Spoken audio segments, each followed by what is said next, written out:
Nicole and Lindsay, it is great to meet two fellow Pittsburghers. Welcome to the NTM Growth Marketing Podcast. Yeah, thanks for having us. Yeah, thanks for having us. We're so excited to be on here. Equally so. Like I just shared, I'm a fellow Pittsburgher. I've always really loved and admired the Riverhounds from afar, growing up as a soccer player. And I'd love to hear from the two of you, just as we start this off, what has been your marketing career trajectory that it actually led you to the Riverhounds? And I feel like I had a brief stint working in pro sports as well. Actually, I don't think I told you that.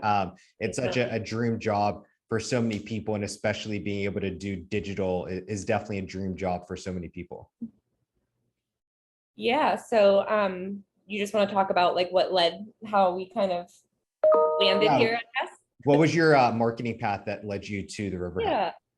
Yeah. So I graduated from Pitt in the beginning of 2017.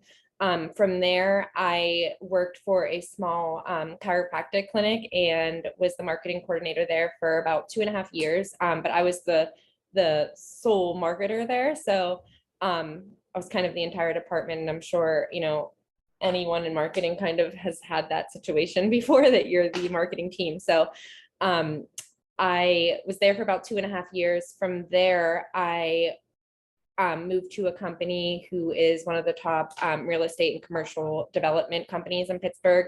And I was the social media and communications manager there, or specialist there, for about a year. And then for about another year, I was in home and business security and digital marketing. And then this opportunity opened up and I jumped on it. I coincidentally played in Riverhounds tournaments growing up when I was younger. One of my really good friends growing up, she had her birthday party at one of the Riverhounds games before Highmark Stadium was even a thing. And we got to meet the Riverhounds when I was probably 10. So it kind of come full circle. So, I had to jump on it when I saw this job posting. So. And what's your official title? I am the marketing manager. So I do a lot of the strategy and the media buying behind it. Lindsay and I work together a lot, obviously, with the social media stuff. But Lindsay, when she can talk about all of the social stuff that she does and the app and stuff, but I do a lot of the paid social. So a lot of the paid advertising falls on my plate. And Lindsay kind of does more of the communications and organic content and the day-to-day stuff that, you see on social. Just to jump in, that was Nicole speaking about her past, so everyone can identify their voices and face if you're watching on social. But Lindsay, love to hear as well what brought you to the Riverhounds. Yeah, so I graduated from Allegheny College in 2020. So I am still early in my career, but my interest in working in sports started in 2018. I had an internship with the Buffalo Bisons. It's a AAA baseball team. They're the affiliate of the Toronto Blue Jays. So I'm from Buffalo, so that's where I was doing that. And then that kind of sparked my interest in sports. And then after college, once I graduated, obviously graduating in 2020 was not ideal. So didn't get to jump into what I wanted to right away. So I started off doing marketing at a cybersecurity company. Like Nicole said, I was their entire department. They didn't really have anyone else doing that. So I was kind of just doing what I could, wearing many different hats. And that just wasn't the career for me. I never really dreamed of being in cybersecurity. So I stayed there for a year. And then the Bisons, the baseball team I worked for, actually called me back to work for them full time for the remainder of the 2021 season. So I was doing that. I was in the video production department, which is what I majored in college. So I was working in the press box, operating the cameras, playing videos on the Jumbotron, kind of just doing a little bit of everything. I got to direct the press box for a little bit.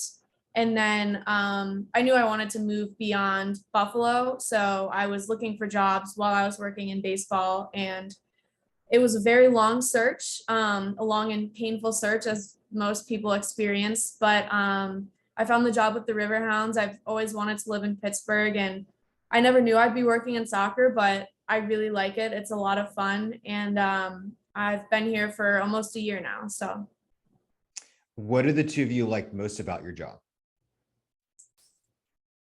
There's a lot. Yeah, I would say, so I'll start with what is the hardest part, which kind of makes this part better, but the hardest part is definitely the schedule.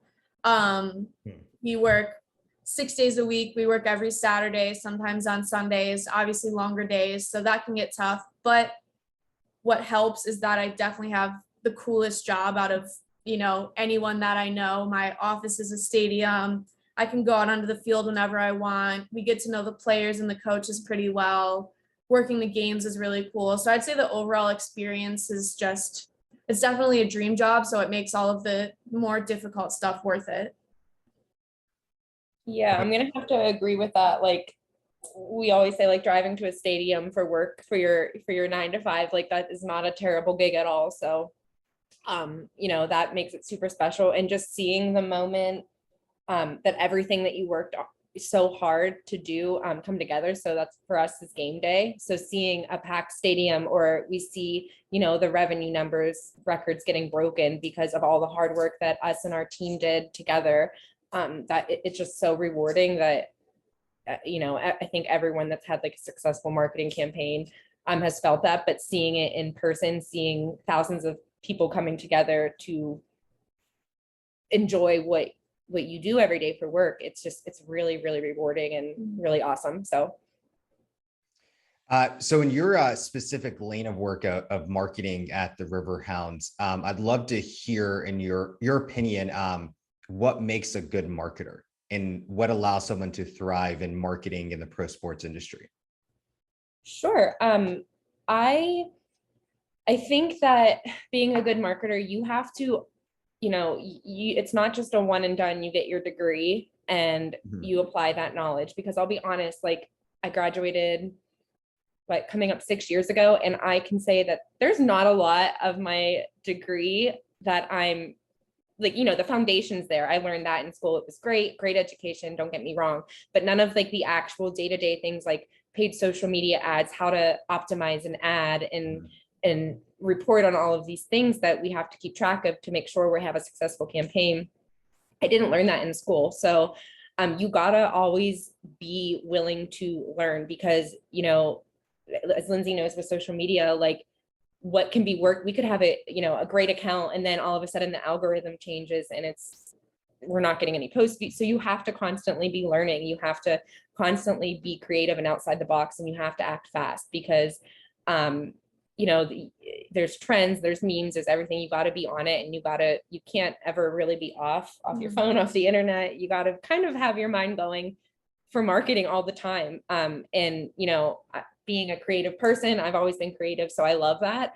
But you got to know what you're signing up for when you do it, especially with pro sports. So on top of the crazy hours, it's hours that you're not here that you're probably still thinking about how to get more people in the stadium during the game. So I think you just got to be driven, have to always be open to learning, and you have to be creative in this industry. If I can ask a question before, maybe Lindsay, this is more of your lane of, are you on TikTok right now with the Riverhounds? Yeah, we are.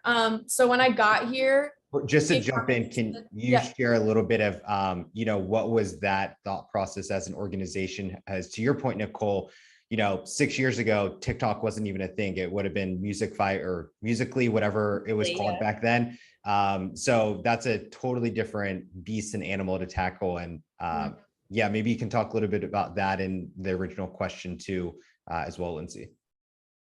Yeah, so when I got here in October, the TikTok account already existed. I think an intern had created it. My position was open for a few months before I got here, so no one was really full-time tending to the social accounts. So the TikTok account had a few posts, but it was inactive for several months. So I kind of had to restart, I guess. And it's definitely interesting. I'm 24, I'm not very old, so I can still get along with the trends, I guess. And, me and my friends are using it, but at the same time, I think it's even a younger audience, and sometimes it's hard to grasp, what's trending. And we've learned throughout the league that TikTok doesn't really translate to ticket sales, which is kind of our overall main goal. Whatever we're doing is to sell tickets and to get a packed stadium.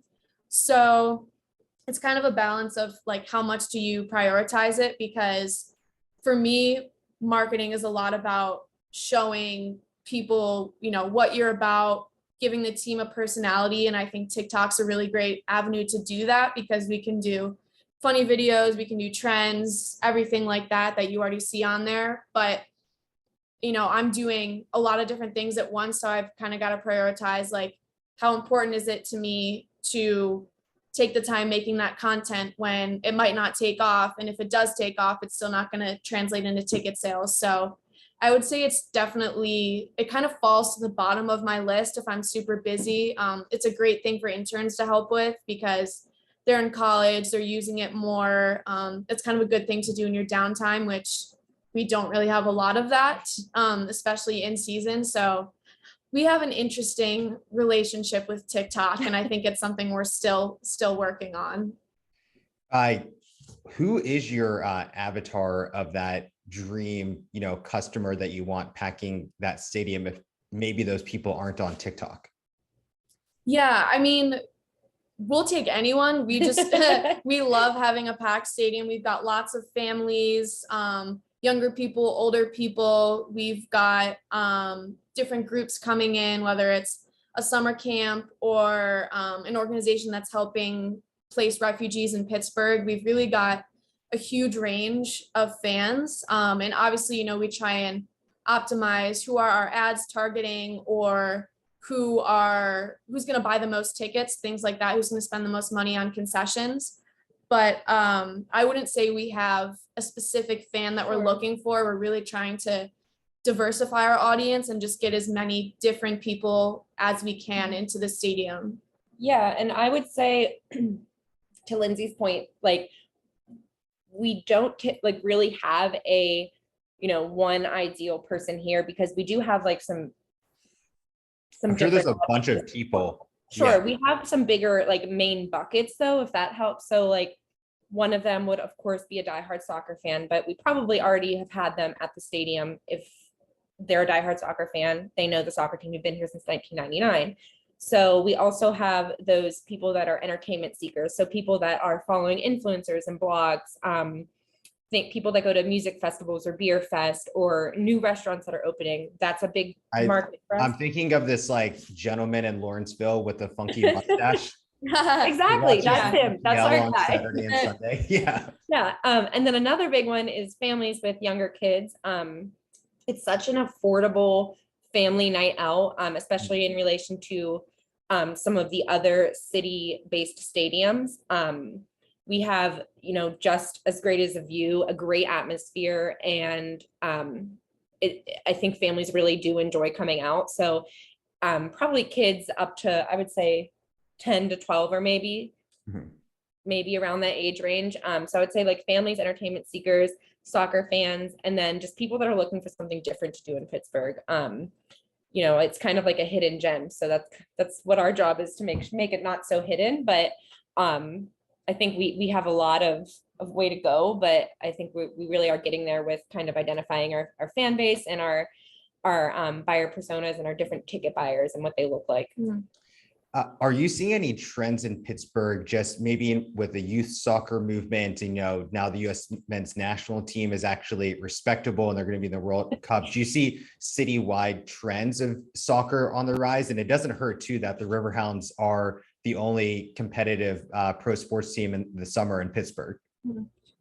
Yeah, I think it helps a lot that we have an academy right within the organization. It's the Riverhounds Development Academy.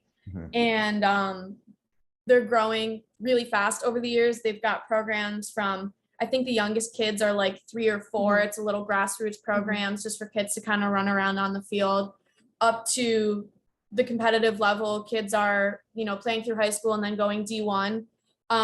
So that's been a really great avenue for us, because obviously those are soccer families. When the kids aren't playing in tournaments, they'll come to the games. They've got friends who they can tell about the Riverhounds. So that's definitely been a good avenue. And I think it's growing, whether that's for cost purposes, there's not a ton of equipment involved, or other reasons, maybe they don't want their kids playing football. There's kind of a million different reasons why soccer is growing, but I think it's starting to become more popular in the US for a number of different reasons. And that's obviously helpful to us.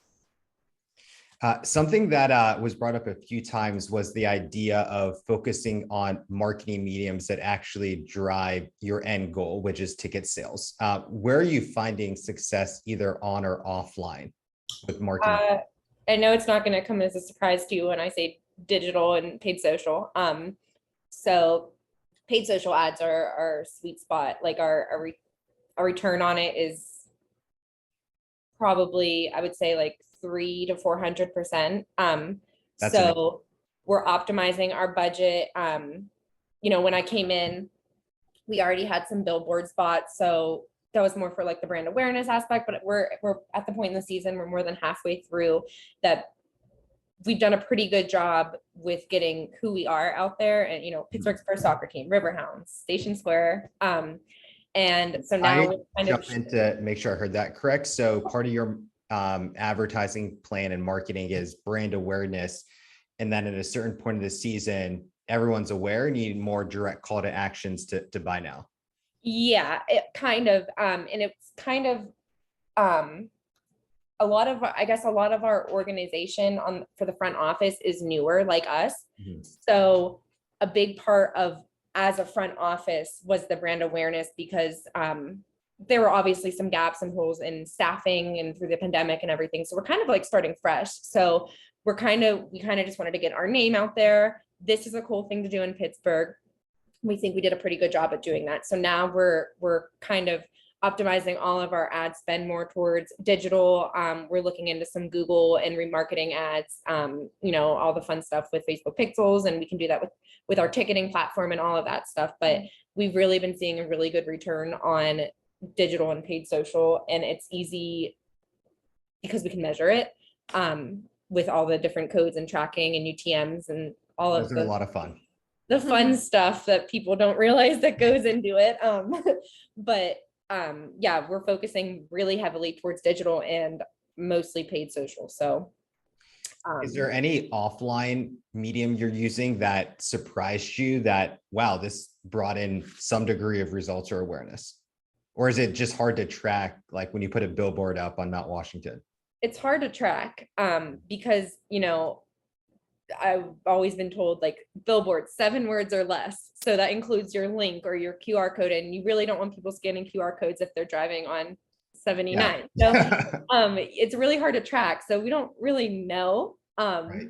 And not to say that those things didn't work as far as, they see billboards for a month, they finally look it up and buy tickets. But like you said, we can't track that. So not to say that they're not successful, but as far as direct conversions from our marketing efforts, digital and paid social, we track that heavily. So I don't know if I have an answer for that question, to be honest.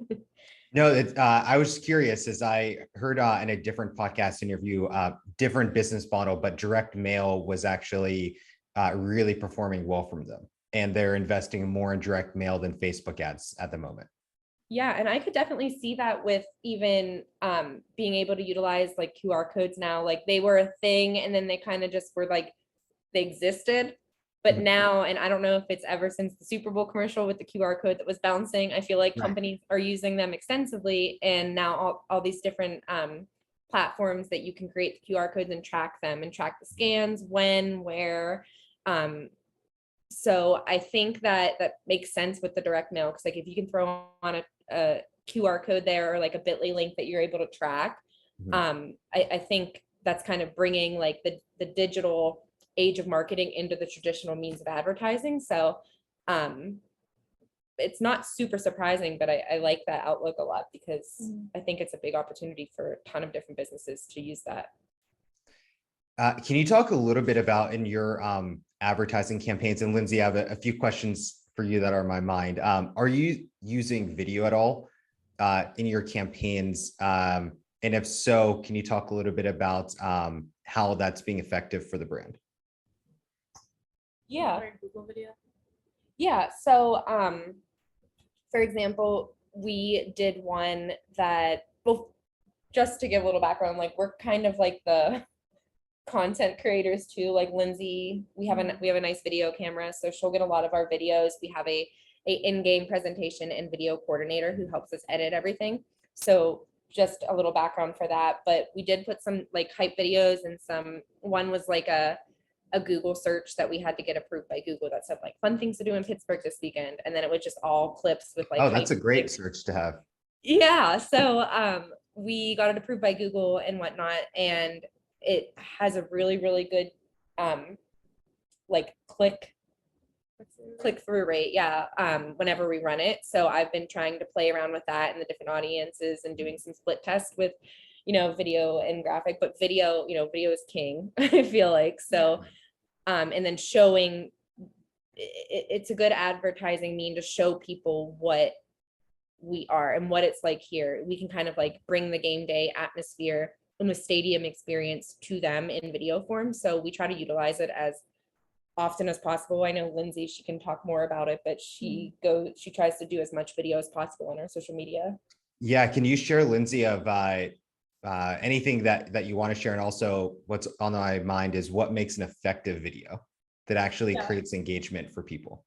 Yeah, so I don't have my hands much in like the advertising part, so I leave all of that up to Nicole. I'll give input and everything, but for video, that's kind of my, not specialty, but it's what I like to do, because I majored in video production at Allegheny. So I spent a lot of time making documentaries and feature films and things like that. So editing is definitely a crucial skill to have. I think it's really helpful in my role. My role didn't require any type of video experience, but it's helped me a lot, even with making like a simple TikTok or an Instagram reel or whatever you're doing. It's just helpful to, know what angles to get, know what content is going to be exciting, make sure it's edited well. It seems like pretty much everyone these days has some type of video editing skill when you look at how many TikToks are out there and Instagram reels and all of that. So it's definitely something you just have to be doing. It's not really an option, I think, to not have video content. And there's different scales within the league. Some teams are using, professional videographers, or they're outsourcing and they've got a whole production company that's working for them, or it's someone like me who just kind of does it whenever they can. So I definitely prioritize it. I try and do at least one player interview every week, just to kind of keep an open line of communication between players and fans. They're talking about, how did the last game go? How is the upcoming game gonna go? How's the team feeling? Just kind of a general check-in, I guess. And that's just great to kind of let the players express the personality a little bit, let the fans get to know them. Maybe they choose their favorite player, and that's the kind of thing that can translate into ticket sales. If someone is consistently seeing their favorite player on our channels, or they're seeing funny content and maybe they don't care about soccer at all, but they really like the team, they think they're cool, they look up to them, whatever it may be, they could either buy tickets, or if it's someone who's younger, convince their parents and just, tell them a little bit more about the team and maybe come out to a game. So video has been super important for me. I think with the rise of all these new platforms, it's kind of a must, and it's what people pay attention to the most. And you've got to make it quick too, because, the longest TikToks I think are 3 minutes. I saw that they might go up to 10 minutes. Hopefully that does not happen. But obviously it's all really shorter, quick content. So it's kind of like a billboard where you've got to get your point across, or the, peak of the video, whatever. You've got to get that across pretty quickly, because, I can't speak for other people, but I'm going to scroll away pretty fast if a video doesn't catch my eye right away. So it's definitely a whole process, and it's really something I've put a lot of focus on since I've been here, because I think it's really important.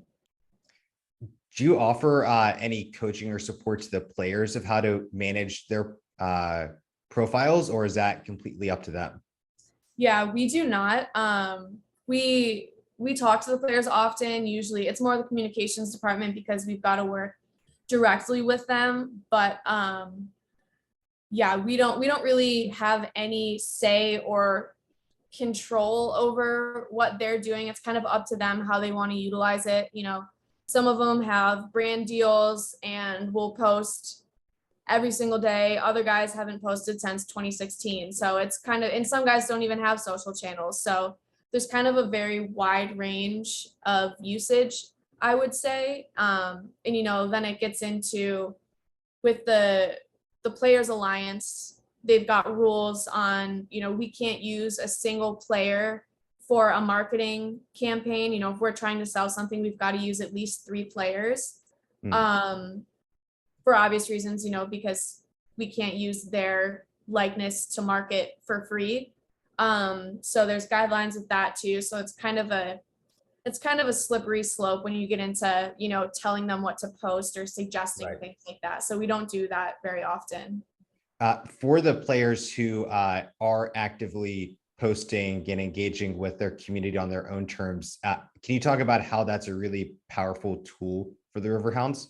Yeah, so a lot of these guys have played all over the country and all over the world. So they've got followings.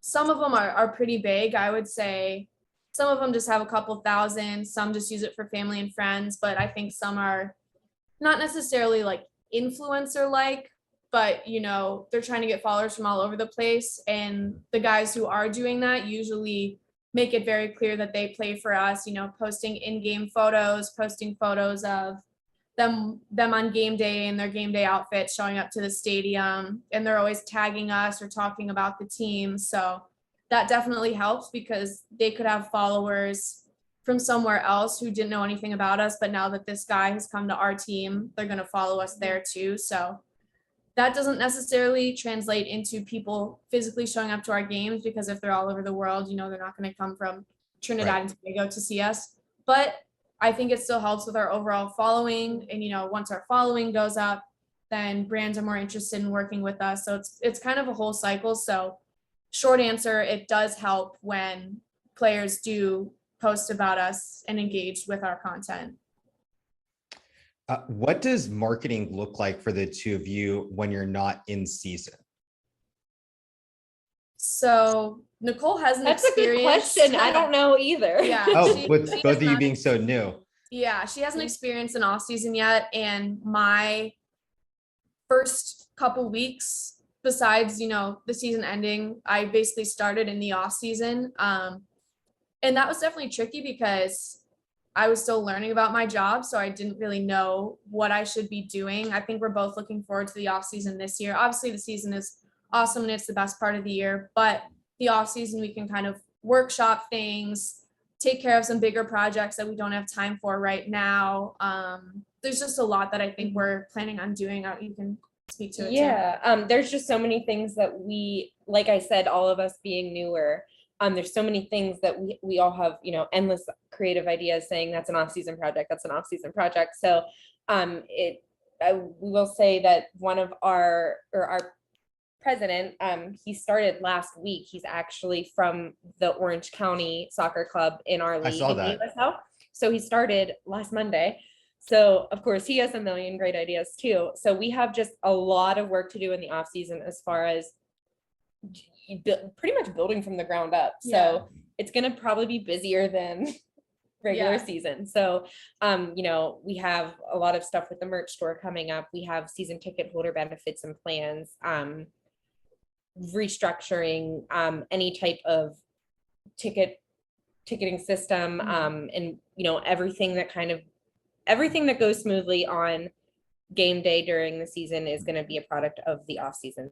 So, we're excited for it, a little nervous and overwhelmed, but it'll be busy and we'll be very productive, I'm sure. So so I have a few more questions before I get into more of like a rapid fire for the two of you. This is something I was just curious about is where do you see the Riverhounds going in the next decade? And what I mean by that is, you know, the Steelers, it's win the 7th Super Bowl. With the Pens, it's, you know, win a NHL championship again. The Pirates, I don't even know, just not lose 100 games. with the Riverhounds, is it, spread the love of soccer throughout the city of Pittsburgh? Is it elevate to the MLS? Is it, bigger stadium? What do you think the bigger vision behind the Riverhounds is going to unfold into? Yeah, I mean, as much as we'd love to say MLS, we obviously don't really have much pull in that direction. But as far as, the Riverhounds, like where do we see ourselves in Pittsburgh? I would love to be considered, like we're a huge sports team, sure, sports city. We have the Pirates, the Steelers, the Pens, and then people kind of think of Pittsburgh sports and that's it. So like I want to be up there. I want people to experience and appreciate soccer like they do pretty much every other country but here, which is insane to me. So kind of bringing that love for soccer here and seeing how great of an atmosphere it creates and how strong of a fan base it can be, just as strong as any of the other pro sports teams. I'd love for people to kind of give us that recognition in our city and be seen as a top contender in the Pittsburgh sports market, which is kind of hard when you are up and competing against who we're competing against. Not really competing against, but you know what I mean. Yeah, there's only so much attention. The Steelers have a monopoly 365 in the city. But I'm not complaining. We love the Steelers too, or I love. Oh yeah, I'm a diehard Steelers fan. Yeah, and I think like speaking in soccer terms, winning a championship is obviously the goal. We've been getting closer every year. Obviously, the COVID situation kind of screwed us up, but we've been having a strong year so far. We've made the championship, or we've made it into the finals the past couple of years, made it into the playoffs. Haven't ever made it to the final round, I don't believe, but we're getting closer, and I think people are kind of building their hopes up. And I think in terms of business, winning the championship would kind of be something that gets us on the radar of the people who don't know about us, the people who think there are only 3 professional sports teams here when there's really 4. And we're on certain news channels. We'll make the 11 o'clock news. They'll show our highlights, things like that. But I think winning a championship would kind of take our status to the next level within Pittsburgh. I love looking at box scores or just the standings, and Riverhounds always seem to be, I guess this year there's only 2 divisions, but there were 4 in years past. And I think you're definitely top 5 right now, correct? Yeah. So there's Eastern and Western Conference. So top 7 make it to the playoffs. We just had a really tough loss on Saturday. We were in 4th place. We played the 3rd place team, and we lost to them. So that put that team in 2nd and moved us down to 5th. But our next couple games should be really good games, definitely a potential to do well. They're home games too, which always helps. So hopefully we will continue to move up and make it to the playoffs and have a good run. If you were to look back on your marketing career, can you share a marketing fail that happened and what you learned through that experience? And it could be at any position, not just the Riverhounds. Oh, wow. Any position. Probably a lot. Yeah. That helps. I would say for me, because we were talking about here, and there's certain things like we'll put out a flash sale and it doesn't sell too many tickets, things like that. But luckily we haven't had like a gigantic flop necessarily, but I would say my biggest fail is when I was working for the cybersecurity company. The CEO desperately wanted to send out physical mail to everyone.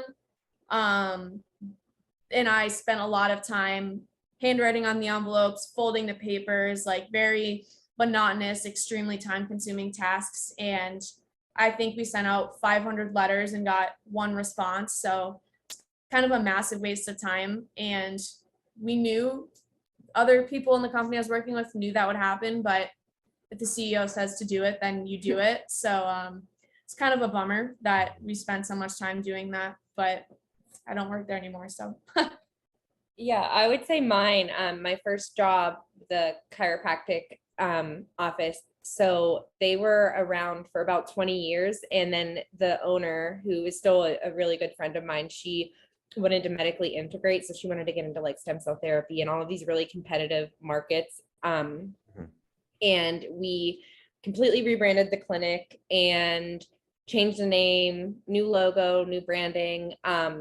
about 20 new products or services all at once. And it was my first job. I had no experience. So I'm rebranding this 20-year-old clinic. And, you know, some things were successful, but it just kind of showed like you can't just out of the gate just push all of these new products and have one marketing person in the role, because it's so many different segmented audiences and different target audiences that we're, you know, some was weight loss, some was stuff for arthritis. So like completely different. And, you know, looking back now, you know, I was 6 years younger with no experience. So there's a million things I would have done differently, but, you know, there were a lot of flops, but obviously, like Lindsay said, nothing big has happened here. Not to say that it won't, because that's marketing. We're too new. It will happen. But yeah, so. Well, I can share mine, and I have a few last questions. Our tickets, I won't name the baseball team, but the ticket sales were so low. Guess what our campaign turned into? Was it free tickets? Yeah, the marketing campaign turned into go to every Walmart in a certain radius and put free tickets on every car that you can find, and then hope that sales are made up through concessions and parking. Wow. Hey, well, I feel like every sports team has probably been there in some capacity. Yeah. So love to hear on the flip side, what is a marketing campaign that you're proud of, whether Riverhounds or career-wide? Yeah, we kind of you know, we're talking through some of the talking points that we were going to have on the podcast today. And we both felt pretty strongly. We had our kids night. So we had a very limited budget pretty much. So a lot of it was through like trade, or we'll, you know, kind of like promote you on social media in exchange for coming out to kids night and helping, you know, our fans and the families experience something different, like for, you know, the special promo night. And we made it really successful with less than, I don't know exactly the amount, but less than what we planned on spending, because we were able to say, hey, like, we'll promote you in this way. You can hand out collateral at our game in exchange for this. So we worked really, really hard on getting, you know, like a bounce house. We had all these different games, duck pond. We had food trucks and stuff out there, music, bubbles, superheroes, princesses. We had Captain America and Pittsburgh Ironman, who had a Riverhounds chest plate out. And it was great. Yeah. We broke an all-time revenue ticket record that night. That was on July 30th. So we'll consider that a success. And we spent a lot of effort and time and energy on it, but for, you know, as far as cost and what we actually put into it, wasn't a ton. So we think that was super successful, and we were super proud of the outcome of that. So so my last question today is, what is the best purchase you've made, either personally or professionally, in the last 6 months for under $100, and why? I think you said personal or professionally. So what do you mean? Like for example, this. Well, I would say for professional, we were talking about how, so we had a Pride night as well in June. And we did a basket raffle for that. So we went around to different organizations, just asking if they want to donate a basket or gift cards, whatever their kind of specialty was. So we had those baskets, and then we were able to build up the raffle a lot with like rainbow kind tickets, of a table set up, and we had staff and interns working there. And then we put out obviously promotional items for that as well. So we got a lot of that stuff as donation, and it was hugely successful. And we used that money to donate back to the Pride organizations we were working with. So that had a pretty big benefit, and obviously a lot of effort went into it, but not a ton of money went into it, which was good for us. Awesome. Nicole, do you have a same or different answer? Yeah, well, I was talking about, when we were again talking through this, said that that was a really good example for, professionally spending less than $100. Like, we put together a merch basket and we got some rainbow heart stickers, some rainbow tickets, rainbow bags for them to put it in, nothing that cost a ton of money for us. And the outcome of it was being able to raise a substantial amount of money for the organizations that we were working with. So yeah. And then I was going to say, personally, a good planner is like what I need to get my job done. Do you want to give a shout out to any of your favorites? Yeah. I love Erin Condren, and my current one is the home edit from Target. It's great. Awesome. Well, before we go, Nicole and Lindsay, I just want to give you the opportunity to give some shout outs to the Riverhounds, any social website that if someone's soccer fan, if you're listening in Pittsburgh, how can they learn more? Yeah, so we're on Facebook, Twitter, Instagram, LinkedIn, TikTok. All our usernames are Riverhounds SC. Our full name is Pittsburgh Riverhounds SC. So if you type that in anywhere, you'll be able to find us. And our website is riverhounds.com. Yeah, our website is riverhounds.com. We post on social pretty much every day, at least try to. And then we live tweet the games as well. So if you can't make it out to a game, you can follow along on Twitter. There's also broadcasts for every game on ESPN Plus. And then if you're in Pittsburgh, you can watch on 22 The Point. So we've got lots of different ways to support. And then obviously coming to our games is our favorite way for our fans to experience it. Oh yeah. And we have a mobile app as well that launched in March of this year.